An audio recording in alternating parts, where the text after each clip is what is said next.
గోదావరి జిల్లాల special.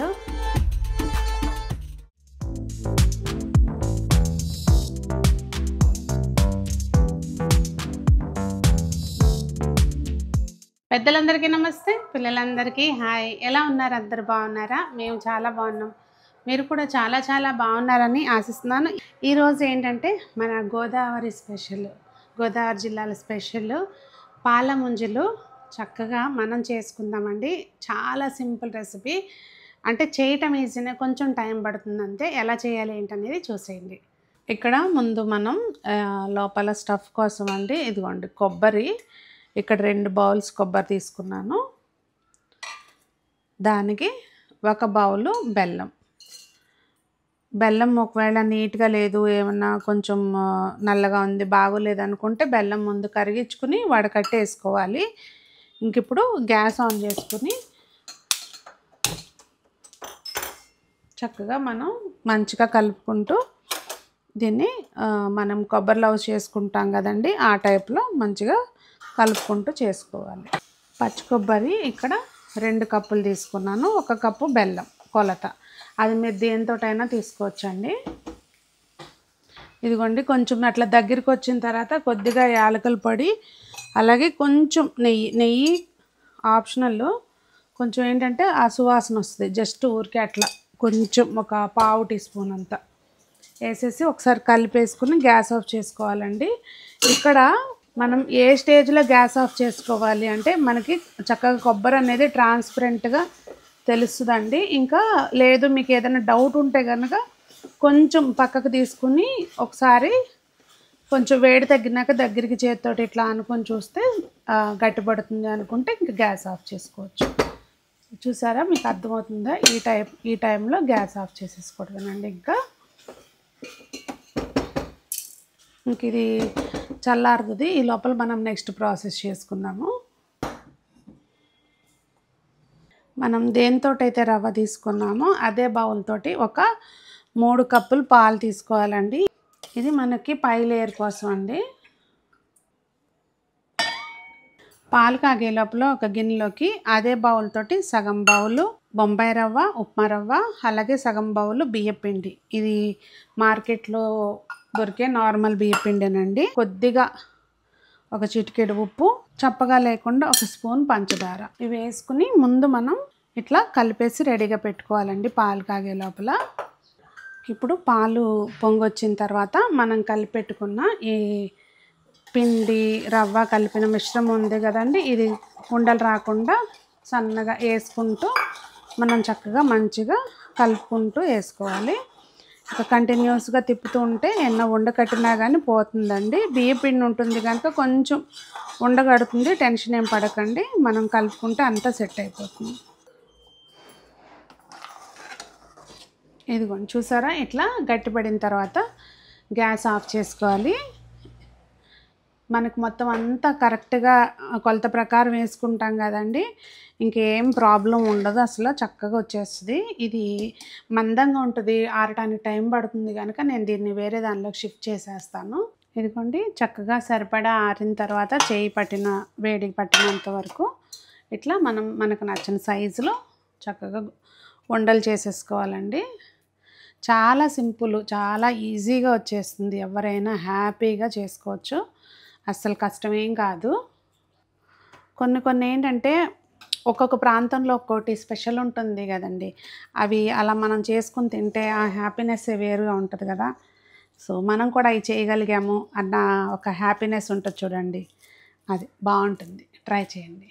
So ఇట్లా సరిపడా సైజులో మనం అన్నీ కూడా ఉండలు చుట్టేసుకోవాలి. చక్కగా అన్నీ ఇలా చేసి పెట్టేసుకున్న తర్వాత ఈ లోపల మనకి ఈ పైన ఈ పూతపిండి కూడా ఆరిపోతుంది. చక్కగా ఇలా చేసుకుంటే ఏంటంటే అండి, అసలు వస్తుంది రాదు అనే టెన్షనే ఉండదు అనమాట.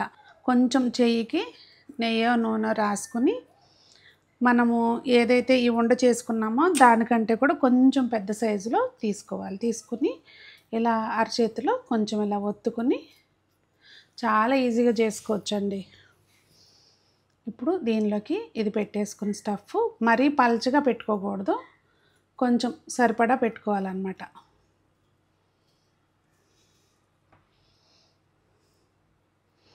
అన్ని వైపులా ఇది కవర్ అయ్యేలాగా మనం దీన్ని స్ప్రెడ్ చేసేసుకొని చక్కగా ఇట్లా బాల్ చేసుకోవటమేనండి. ఇంకంతే, చక్కగా నున్నగా బాల్ చేసుకోవాలి. చూసారా, చక్కగా ఇక్కడ కూడా మందంగా లేకుండా ఎక్కడ బయటికి రాకోకుండా పర్ఫెక్ట్గా వచ్చింది.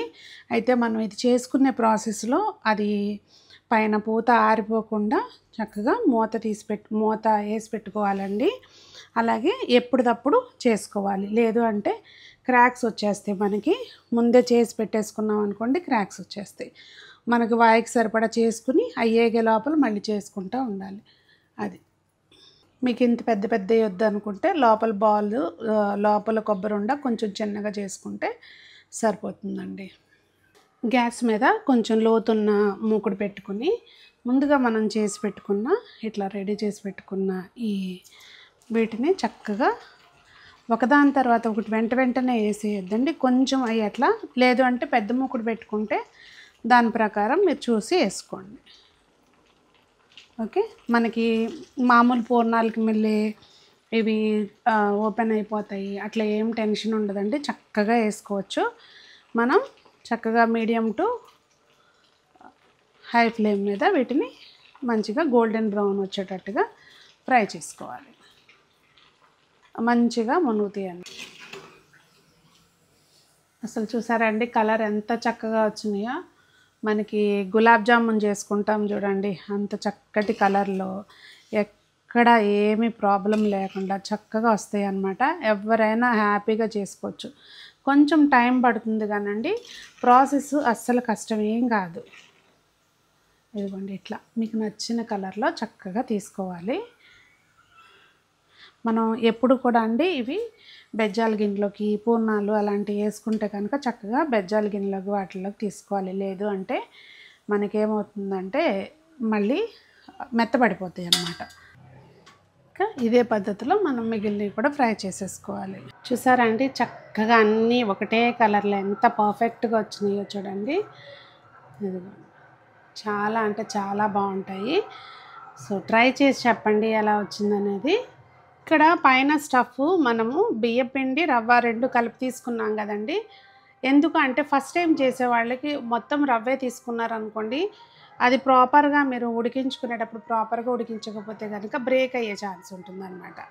అందుకని చెప్పి రెండు కలిపి తీసుకున్నాము. మీరు ఓన్లీ బియ్యపిండితో చేస్తారు, అలాగే ఓన్లీ రవ్వతో చేస్తారు, మీకు నచ్చినట్టుగా చేసుకోవచ్చు. కాకపోతే బియ్యపిండి అయితే కొలతలు తేడా ఉంటాయి. ఇది నేను ఓన్లీ రవ్వకిను బియ్యపిండి కలిపి చెప్పానండి. ఓన్లీ రవ్వ చేసుకున్న సేమ్ కొలతలు, బియ్యపిండి అయితే తక్కువ పాలు పోసుకోవాలి. ఇక్కడ నేను ఒక కొబ్బరికాయకి నేను చూపించిన అన్ని కొలతలు కరెక్ట్గా సరిపోయినాయండి. 12 వచ్చినాయి నాకు.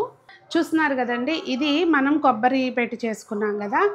ఇది మనం పూర్ణాలకు చేసే శనగపప్పు స్టఫ్ పెట్టుకోవచ్చు, రవ్వ కేసరి స్టఫ్ పెట్టుకోవచ్చు. ఇట్లా మనం స్టఫ్ మార్చి కూడా సేమ్ ప్రాసెస్లో చేసుకోవచ్చు అనమాట. చక్కగా ఎవరైనా పిల్లలు కూడా హ్యాపీగా చేసేసుకోవచ్చు అనమాట. అంత సింపుల్ రెసిపీ. కాకపోతే ఏంటంటే కొంచెం మనం గ్యాస్ దగ్గర డీప్ ఫ్రై చేసేటప్పుడు కొంచెం జాగ్రత్తగా ఉండాలి అంతే. మరి ఈ ట్రెడిషనల్ రెసిపీని మీరు కూడా ట్రై చేసి తప్పకుండా కామెంట్ చేయండి ఎలా వచ్చిందనేది. మరి అందరూ బాగుండాలి, అందులో మనం ఉండాలి, అందరూ మొక్కలు పెంచాలి, ఆరోగ్యంగా ఉండాలని కోరుకుంటూ మీ సునీత.